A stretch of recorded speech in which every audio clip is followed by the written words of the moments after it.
할렐루야. 반갑습니다. 시간이 또 지나면서 한 주간이 또 휙 지나갔습니다. 한 주간이 휙 지나가는 거 보니까 1월도 금방 가겠구나, 이런 생각을 합니다. 더군다나 또 1월 마지막에는 설날이 그냥 한 주간에 거의 쫙 끼어 있어서, 또 월요일도 뭐 임시 공휴일 막 이렇게 된다고 하니까 아마 이 1월이 더 빠르게 갈, 이렇게 생각을 합니다.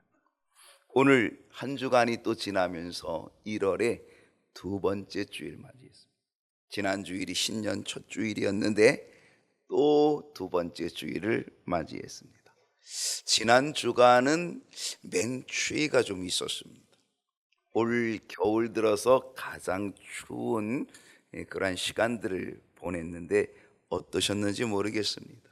그래도 오늘 이렇게 기쁘게 얼굴들을 뵈니까 감사합니다. 오늘부터는 그래도 평년 기온이 된다고 하니까 마음이 조금 안심이 되기도 하는데, 요즘 유행이 독감이 유행입니다. 특별히 병원 가는 거를 조심하라. 오히려 병원에 갔다가 병원에서 독감에 옮겨오는 경우가 많다라고 얘기하거든요. 그러니까 아무튼 독감 유행인데 건강관리 잘 하셔야 되겠습니다.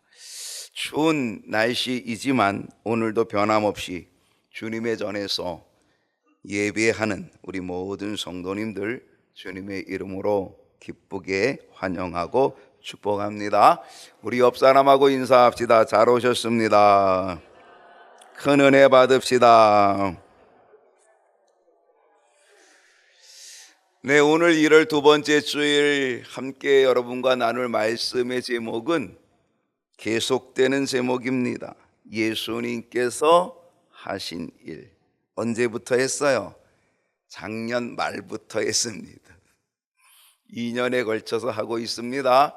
작년 말 송년주일에 시작했습니다. 성탄이 지나고 성탄 후 제1주부터 예수님이 하신 일이 뭔지를 이야기하고, 지난 신년 첫 주일에도 또 얘기하고, 오늘도 똑같이 예수님께서 하신 일을 이야기하고자 합니다. 돌이켜 보십시다. 3주간 동안 예수님께서 하신 일이 무엇이었는지 한번 생각해 보십시다. 첫 번째는 예수님이 하신 일이 태어나심이었다라고 얘기했습니다. 하나님의 아들이시고 하나님이신 예수님이 이 땅에 태어나셨다. 기적 같은 일입니다. 놀라운 일입니다. 요한복음 1장 14절을 보면요, 말씀이 육신이 되어 우리 가운데 거하시매. 말씀, 이 말씀이 하나님이십니다. 이 말씀으로 영원 전부터 그리고 태초부터 존재하고 계신 하나님이 육신, 사람이 되어서 우리 가운데 오셨다, 거하셨다. 그분이 예수님이고 그분이 이 땅에 오신 날이 성탄절이었다. 우리가 그렇게 배웠습니다. 이렇게 태어나신 우리 주님 예수님께서 하신 일이 있다라고 얘기했습니다. 또 무슨 일을 하셨습니까? 세례를 받으셨다 그랬습니다. 예수님은 하나님의 아들이십니다. 그렇기 때문에 회개의 세례를 받으실 필요가 없는 분이었지만 예수님께서는 자청하여서 세례 요한에게 세례를 받으셨습니다. 예수님께서 세례를 받으신 이유는 세례 요한이 거절했지만 우리가 이렇게 해서 모든 의를 이루는 것이 마땅하다. 이렇게 해서 우리가 모든 의를 이루자, 이렇게 말씀하시면서 세례 요한에게 세례를 받으셨습니다. 여기서 모든 의를 이룬다라고 하는 것은 뭘까? 그 하나는 예수님이 세례 요한에게 세례를 받으시면서 세례 요한의 위치를 인정해 주시는 겁니다. 세례 요한도 하나님이 보내준 사람입니다. 주님의 길을 평탄하게 하기 위하여서, 특별히 회개의 세례를 선포하기 위하여서, 그래서 특별하게 하나님께서 보내주신 사람이 세례 요한입니다. 그래서 예수님은 그 세례 요한에게 세례를 받음으로 인하여 이 세례 요한은 하나님이 보내준 사람, 회개의 세례를 선포하는 사람, 주의 길을 곧게 하라고 광야에서 외치는 사람이라고 하는 것을 증거해, 선포해, 증명해 주는 그러한 일을 하기 위하여, 그래서 함께 모든 의를 이루자 이렇게 이야기했습니다. 그리고 또 하나는 예수님이 세례 요한에게 세례를 받으심으로 인하여서 하나님의 구원 사역, 하나님의 나라를 세우는, 하나님의 백성을 세우는, 그리고 인류를 구원하기 위한 하나님의 사역의 출발점을 세례로 잡으셨다라고 하는 것입니다. 이 세례를 통하여서 드디어 예수님이 이 세상의 구원자로 나타나신 겁니다. 이 세상의 구원자로 선포하시면서 사람들에게 나타나 보여주셨다라고 하는 것입니다. 그래서 예수님 세례 받을 때 어떤 일이 일어납니까? 하늘이 열렸다. 하늘이 열렸다. 그리고 성령이, 하나님의 성령이 비둘기같이 예수님에게 임하는 역사가 나타나게 되었다. 그뿐 아니라 음성이 들려오기를, 이는 내 사랑하는 아들이고 내 기뻐하는 자라고 하는 음성이 들려오게 되었다라고 하는 것입니다. 이 음성으로 하나님께서는 당신이 보내주신 이 예수님이 이 세상의 구원자, 인류의 구원자, 구세주가 되신다라고 하는 것을 바로 보여주시고 드러내 주시고 선포해 주시고 나타내 주신 것. 그러므로 바로 이 세례를 통하여서 주님이 이 땅에 드디어 뭐 하셨다?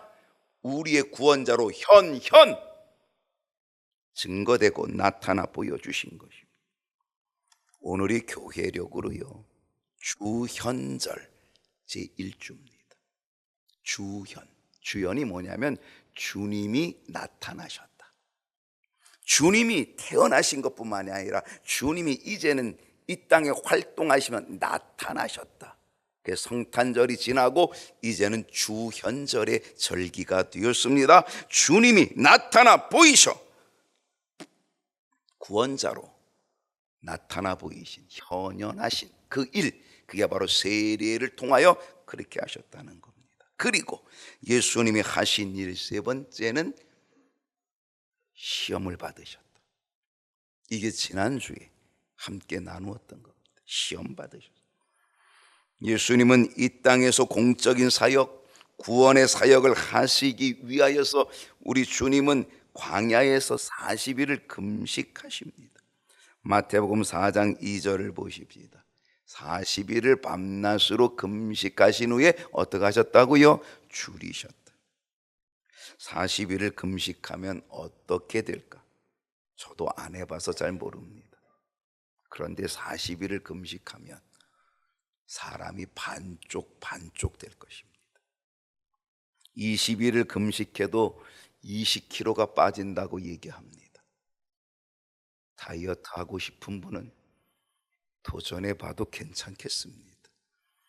20일을 금식하면 20kg 빠지는데 한번 해보면 어떨까?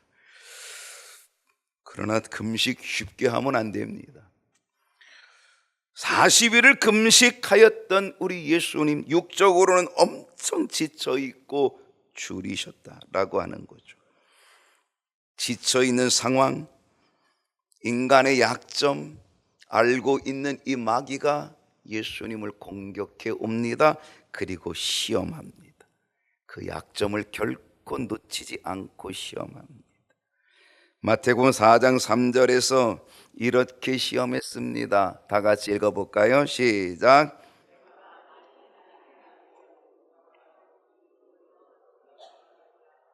묘한 겁니다. 내가 만일 하나님의 아들이거든, 예수님의 심리를 엄청 자극하는 겁니다. 여러분, 예수님이 하나님의 아들입니까 아닙니까? 맞습니다. 그런데 마귀는 내가 하나님의 아들 맞아? 그러면 내가 하나님의 아들이면 하나님의 아들의 능력을 한번 보여줘봐. 어떻게 보여줘봐? 너 배고프지? 그러니까 이 돌을 가지고 떡덩이 한번 만들어 봐. 그리고 그거 먹어봐. 내 육적인 그러한 배고픔을 한번 채워봐. 내가 만일 하나님의 아들이거든 예수님의 심리를 아주 교묘하게 건드리고 있다라고 하는 것입니다. 그래서 이 하나님의 아들의 능력을 아주 교묘하게 그 심리를 건드려 가지고, 그래서 그 하나님의 아들의 능력을 어디다 사용하게? 육신의 정욕에 사용하게끔 유도하고 유혹하고 미혹하고 있었다는 소리죠. 여러분, 하나님의 아들의 능력은 어디에 사용되어야 됩니까? 우리 주님이 40일 금식하시는 이유가 뭡니까? 그것은 정말 하나님이 주신 이 사명, 하나님의 나라를 세우고 하나님의 백성을 세우고 십자가의 길을 걸어가고 이 인류를 구원하시는 이 길을 걸어가기 위하여서 40일 금식하며 준비하시고 그렇게 가신 주님, 그러니 그 능력을 어디다 사용해야 돼요? 바로 하나님이 원하시는 그 길, 구원의 길, 거기 사용해야 되는데, 근데 사탄은 바로 육신의 정욕, 배고픔을 모면하라고, 내가 하나님의 아들이면 한번 좀 이 돌을 가지고 떡덩이에서 먹어보라고 그렇게 하면서 유혹하고 있다는 거죠. 육신의 정욕을 채우는 그러한 일에 미혹하고 있었다. 사탄은 하와에게도 육신의 정욕을 자극시켰습니다.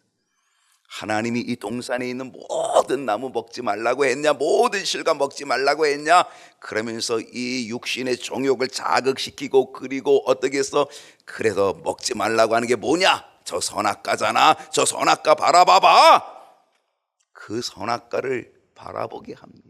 육신의 정욕으로 바라보게 되어 그랬더니 먹음직하도록 하게 만들고, 그래서 결국 그걸 따먹게 되었다라고 하는 거죠. 지금도 마귀는 우리에게 육신의 정욕을 자극시킵니다. 탐욕을 가지고 선악과를 따먹게 만들어 버립니다. 자신의 배고픔을 위해 돌을 가지고 떡덩이가 되게 하는 탐욕의 길, 거기에 늘 함정을 파놓고 덫을 쳐놓고, 그리고 우리를 그곳으로 끌어들이고 있다는 사실이죠. 우리 주님 예수님께서 뭐라고 말씀하십니까? 사람이 떡으로만 살지 않아, 하나님의 입으로부터 나오는 모든 말씀으로 살 것이라고 우리 주님이 그렇게 말씀하시면서 이겨내셨습니다. 육신의 정욕을 따라가지 않고, 육신의 정욕을 위하여 그 능력을 사용하시지 않고, 오히려 하나님의 말씀을 앞장세워서 마귀의 시험을 이기고 승리하신 줄 믿습니다. 우리도 이 승리가 있기를 소망합니다.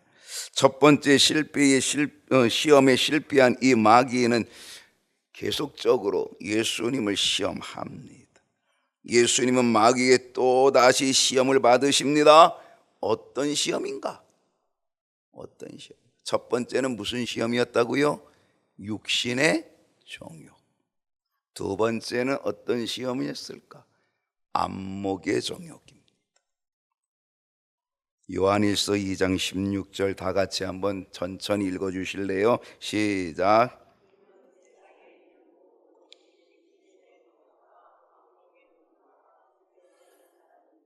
이 세상에 있는 모든 것이 이 세 가지 속에다 들어있다는 거예요. 이 세상에 어마어마한 것들이 있겠잖아요. 근데 이 세상에 있는 모든 것들이 다 이 세 가지 가운데 들어있대요. 어떤 거요? 육신의 정욕, 안목의 정욕, 이생의 자랑. 이 세 가지 속에 다 들어있다는 거예요. 예수님을 시험한 이 마귀의 시험은 첫째는 육신의 정욕이었습니다. 돌들을 가지고 떡덩이 되게 해먹어. 그리고 나서는 안목의 정욕이었습니다. 안목의 정욕. 마태복음 4장 8절을 보겠습니다. 마귀가 또 그를 데리고, 그가 누구예요? 예수님이죠. 예수님을 데리고 지극히 높은 산으로 갑니다. 그리고 거기서 천하만국을 보여줍니다. 그 영광을 보여줍니다. 예수님을 데리고 높은 산에 갑니다. 그리고 천하만국의 모든 영광, 그것을 다 보여줍니다. 여러분, 천하만국이 뭐예요? 천하만국의 모든 영광이 다 뭘까요? 이 세상 속에서 누릴 수 있는 모든 영광, 이 세상 속에서 가질 수 있는 이 모든 물질, 탐욕, 쾌락, 모든 것들이 다 천하만국이고 그 영광이죠. 여러분, 이 세상은 물질 만능의 세상입니다. 그렇기 때문에 사람들이 물질을 보면 빠집니다. 물질이 눈에 보여지면 사람들은 그 물질에 탐욕을 갖습니다. 견물생심이라 그럽니다. 눈으로 보니까 탐욕이 생기는 겁니다. 이 세상 속에서 누릴 수 있는 모든 물질, 모든 쾌락, 모든 만족이 다 있는 거예요. 지금 마귀는 그것을 한순간에 예수님에게 다 보여주고 있습니다. 그래서 천하만국, 그 영광, 거기 다 보여주고 있습니다. 그러면서 뭐예요? 바로 안목의 정욕을 일으키고 있다는 거죠. 여호수아 7장 21절을 나같이 한번 읽어보십시다. 내가 시작.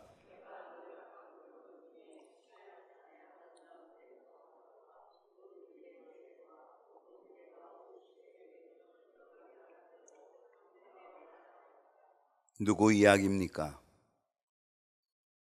아간의 이야기입니다. 노략한 물건 중에서 시날산의 아름다운 외투 한 벌, 은 200세겔, 금 50세겔, 금덩어리 하나를 뭐하고 보고 안목의 정욕입니다. 눈으로 보면 안목의 정욕, 그것을 보니까 안목의 정욕, 탐욕이 일어나게 되었고 그걸 탐내어 가졌다. 하나님께서는요, 여호수아를 통하여 아주 분명하게 말했습니다. 이스라엘 백성들이 요단강을 건너갑니다. 기적같이 요단강을 건너갑니다. 그리고 요단강을 건너가서 요단 서편의 가나안 땅을 점령하게 되는데 그 첫 번째 점령하는 성이 무슨 성이었냐면 여리고 성이었습니다. 근데 여리고 성은 워낙 강한 성입니다. 이거는 무너뜨릴 수가 없는 그러한 성입니다. 그런데 하나님께서는요, 이스라엘 백성들에게 화살 하나, 창 한 번 휘둘러 보지도 않게 하시고 그 성을 주셨습니다. 무너뜨려 주셨습니다. 어떻게? 돌고 외쳐라!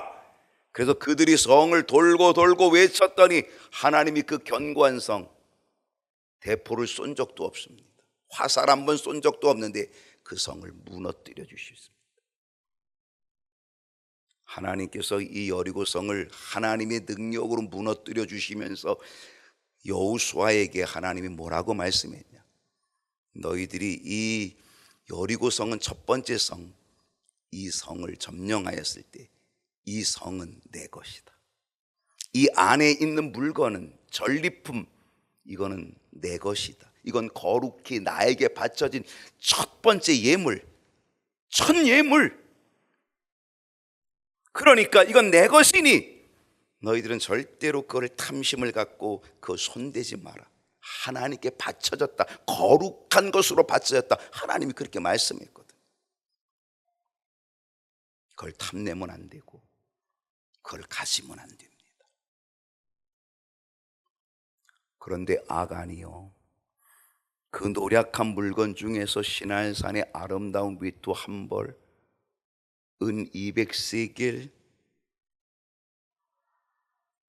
금 50세겔, 하나님의 말씀을 알고도 아간은 탐심을 가졌고 그것을 숨겨서 자기 장막에 감추어 두었다라고 하는 거죠. 왜?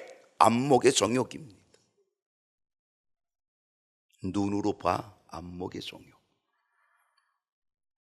아간은요, 눈으로 보았습니다. 시날산의 아름다운 위토 한 벌 얼마쯤 할까? 밍크 코트 한 1,000만 원쯤 하나요? 아마 시날산의 아름다운 위토 한 벌도 아마 1,000만 원쯤 했을지도 모르겠습니다. 거기다가 은 200세겔, 무게로 따지면 2.3kg, 딱 감추기 좋고 들고 가기 딱 알맞은 은 200세겔, 2.3kg. 거기다가 금, 요즘 금 비싸잖아요. 금 50세겔, 소고기 한 근도 안 되는 570g.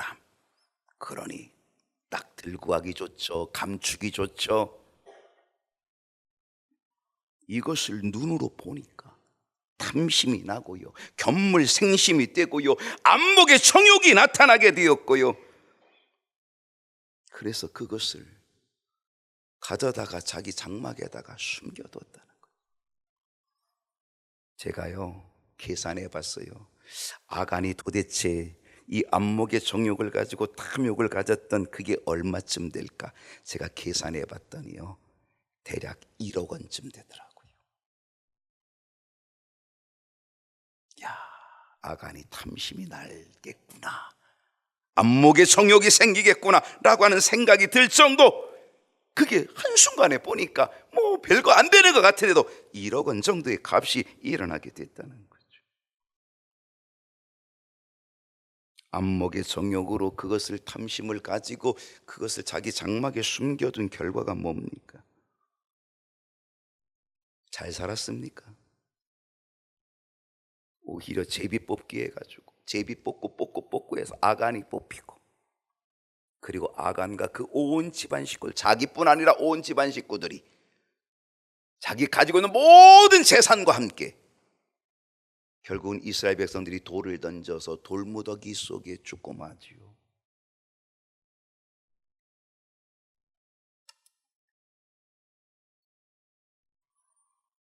이것이 안목의 정욕의 결과였다는 것입니다. 사도행전 5장 3절을 보겠습니다. 베드로가 이르되 아나니아야, 어찌하여 사탄이 내 마음에 가득하여 내가 성령을 속이고 땅값 얼마를 감추었느냐? 누구 얘기예요? 초대교회 일꾼이었던 아나니아와 삽비라 부부의 이야기입니다. 여러분, 이 아나니아와 삽비라는 초대교회의 중요한 일꾼들이었습니다. 그들은 교회 공동체를 위하여 자신의 땅을 헌납하기로 작정한 가정이었습니다. 그만큼 그들은 초대교회의 아주 소중한 일꾼이었고 헌신의 사람들이었습니다. 그런데 그들이 땅을 팔고 나니까 눈에 보이는 것이 땅이 아니라 뭐였어요? 돈이었습니다. 부동산으로 있을 때는 안목의 정욕이 안 생겼습니다. 왜? 그게 돈으로 아니라 땅으로 보이니까 안목의 정욕이 없었습니다. 그런데 이거를 팔고 나 보니까 부동산이 동산이 되어서 돈이 되니까 그게 뭐야? 안목의 정욕이 생기는 거죠. 그래서 어떻게 했어요? 그래서 탐심을 가지고, 안목의 정욕의 탐심을 가지고 땅값 얼마를 감추어 버렸다는 거죠. 결국 이 일로 인하여 베드로 사도에게 책망을 받습니다. 어찌하여 사탄이 내 마음에 가득하여.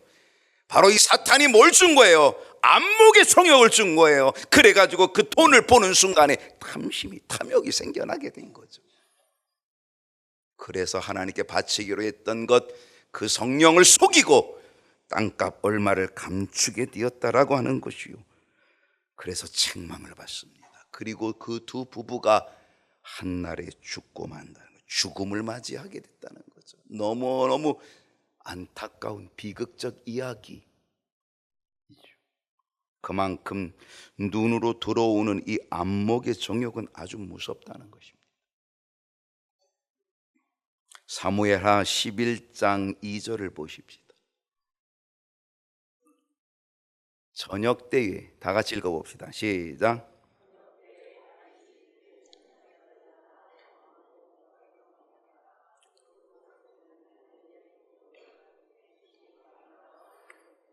저녁 때에 다윗이 침상에서 일어나서 왕궁 옥상을 거닐다 보는데, 거닐다가 그곳에서 보니, 봤어요. 뭘 봤어요? 한 여인이 목욕을 하는데, 그 목욕하는 한 여인이 눈에 들어왔어요. 그 여인을 보는 순간에 다윗에게는 안목의 정욕이 생기는 거예요. 목욕하고 있는 이 여인을 보는 순간에 안목의 정욕이 생겨서 결국 그 여인을 데려옵니다. 그 여인이 누구였습니까? 밧세바였습니다. 우리아의 아내였습니다. 그 남편은 우리아였고요, 우리아는 다윗에게 충성된 신하였습니다.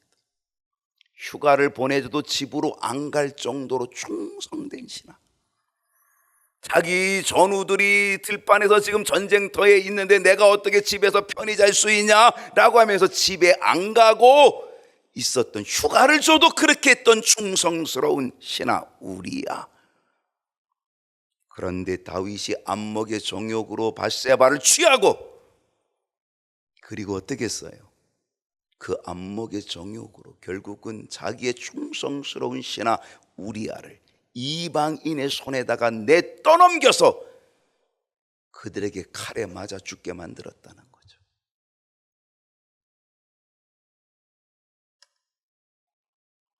살인의 길로 가고 말았다는 겁니다.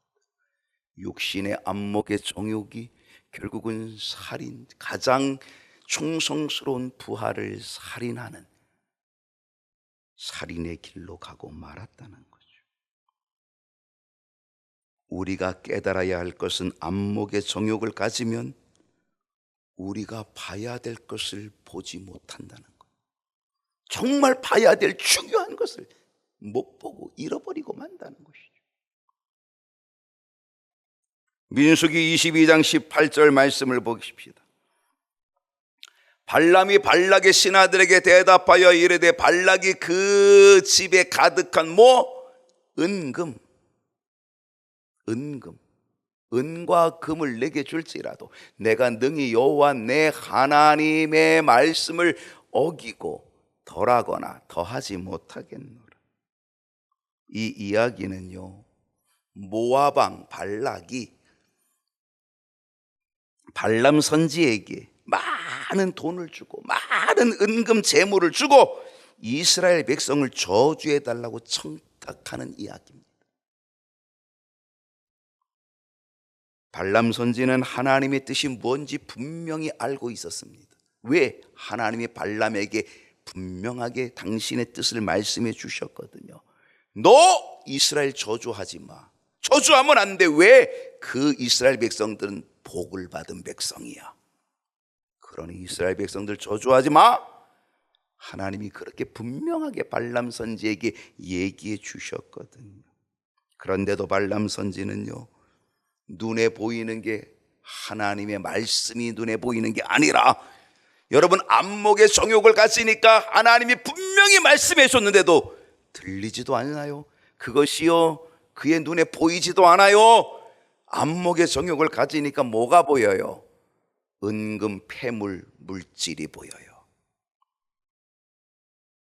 그래서 그 안목의 정욕으로 이스라엘 백성들을 저주하는 길로 갑니다. 뭘 타고 갔어요? 나귀를 타고 갑니다. 자기 나귀를 타고 가는데 갑자기 나귀가 길을 가다가 딱 멈춰 섰습니다. 왜? 나귀의 눈에 앞에 뭐가 보여요? 하나님의 천사가 나타나가지고 지금 오기만 하면은 죽이려고 칼을 들고 있는 이 천사를 이 나귀는 보고 있는 거죠.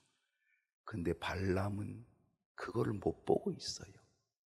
자기 나귀를 때립니다. 3번씩이나 때립니다. 왜 안 가냐고 때립니다. 그때에 이 나귀가 입을 열었습니다. 말 못하는 나귀가 입을 열었습니다. 내가 당신의 명령을 거역한 적이 있어? 없지. 근데 왜 3번씩이나 나를 때리시오? 그 순간에 하나님이 발람 선지의 눈을 열어주니까 앞에 칼을 들고 있는 천사가 딱 보이는 겁니다. 안목에 정욕이 있으면 봐야 될 것이 안 보입니다.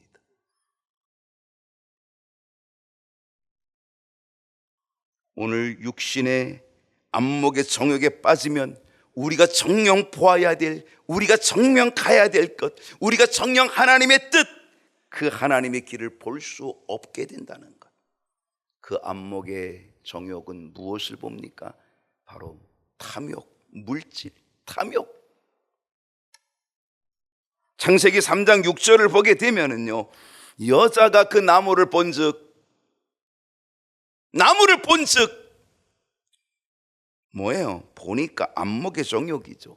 그것을 보는 순간에 먹음직한 육신의 정욕이 나타나고 보암직하는 안목의 정욕이 나타나게 됐다는 거죠. 그리고 결국은 그 나무를 열매를 따먹고 자기와 함께한 남편 아담에게도 주었다는 거죠. 사탄은 창세기에서 첫째 아담을 미혹하여 쓰러뜨렸습니다. 육신의 정욕을 자극시키고 먹음직하게 하는 육신의 정욕을 자극시키고 안목의 정욕, 보암직하게 하는 안목의 정욕을 자극시키고 그 결과 아담과 하와는 패배하고 쓰러지고 말았다는 거예요.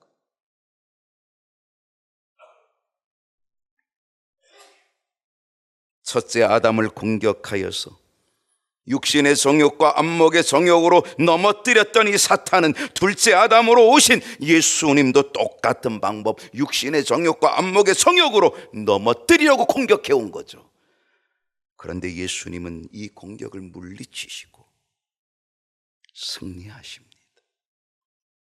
어떻게 승리했습니까? 9절 말씀 보십시다. 마태복음 4장 9절을 보면은 마귀가 이렇게 유혹했습니다. 만일 내게 엎드려 경배하면 이 모든 것 내게 주리라. 그 모든 것이 뭐예요? 바로 안목의 정욕이죠. 이 세상의 모든 영광이죠. 천하만국이죠. 거기에 인간이 가질 수 있는 모든 쾌락이죠. 다 이 모든 것들 다 너에게 줄게. 한 번만 엎드려 절하면 다 줄게. 그 모든 것들을 다 보여주고 안목의 정욕에 빠지도록 그 모든 것들을 다 보여주고 이거 다 줄 테니까 한 번만 절하면 줄 테니까. 그때 예수님께서 뭐라고 말씀하시냐면 10절에 보면 이렇게 말씀하십니다. 예수께서 말씀하시되 사탄아 물러가라. 주님은 선포하십니다. 주님은 대적하십니다. 우리는 안목의 정욕이 올 때에 우리는 주님이 하신 선포를 해야 됩니다. 사탄아 물러가라. 그러면서 기록되었으되 말씀이 우리에게 주신 대로 하나님의 뜻, 하나님의 말씀 기록되었으되 주 너의 하나님께 경배하고 다만 그를 섬기라. 여러분, 안목의 정욕으로 눈에 보이는 것을 섬기는 것이 아니라, 안목의 정욕으로 우리 눈앞에 있는 것에 빠져버리는 것이 아니라, 그것이 우리에게 우상이 되면 안 되는 거죠. 눈에 보이지 않아도 분명 살아계시고 역사하시는 하나님, 우리는 그 하나님만을 경배하고 그 하나님을 섬겨야 될 줄로 믿습니다. 우리 주님 뭐랍니까? 주 너의 하나님께 경배하고 다만 그를 섬겨. 안목의 정욕으로 눈에 보이는 거기에 빠져서 죄를 범하지 말고 눈에 보이지 않는 하나님을 경배하고 그분을 섬기라. 이제 우리는 분명 믿음의 눈으로 살아계신 하나님만을 섬기는, 그래서 믿음의 길, 승리의 길 걸어가는 우리 모든 성도들 돼야 될 줄로 믿습니다. 기도하겠습니다.